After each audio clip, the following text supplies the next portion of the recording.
आत्मा प्रभु जी और किसी तरीके से संतुष्ट हो ही नहीं सकती। आत्मा एक ही तरीके से संतुष्ट होगी, और वो क्या है? अहेतु की और अप्रतिहता भक्ति। बस आत्मा को केवल अहेतु की और अप्रतिहता भक्ति ही संतुष्ट कर सकती है। आत्मा क्या है प्रभु जी? सनातन। क्या है? सनातन। तो इसका मतलब ये ध्यान रखिएगा, जब आत्मा सनातन है तो इसकी जो जिम्मेदारी है, इसकी जो रेस्पॉन्सिबिलिटी, वो भी क्या होगी? सनातन।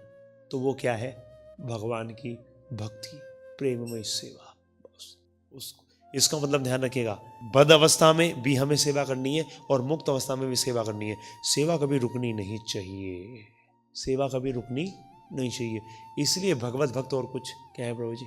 और कुछ चाहते ही नहीं, वो सिर्फ एक ही चीज चाहते हैं, वो मुक्ति की भी कामना नहीं करते, क्योंकि वो मूल चीज समझ लेते हैं अपनी, कि अपनी स्थिति को समझ लेते हो कि मैं क्या हूँ? दास। तो मेरा कार्य क्या है? सेवा करना, बस खत्म। मैं कहीं भी हूँ, यहाँ हूँ या वैकुंठ में हूँ, उससे क्या फर्क पड़ता है?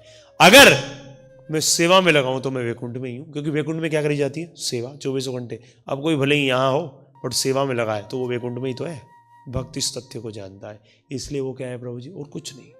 ये भगवान, मैं जहाँ भी रहूँ, जैसे भी रहूँ, आपकी सेवा में लगा रहूँ, बस यही इच्छा करता है। यही उसकी इच्छा होती है, बाकी और कुछ भी नहीं है।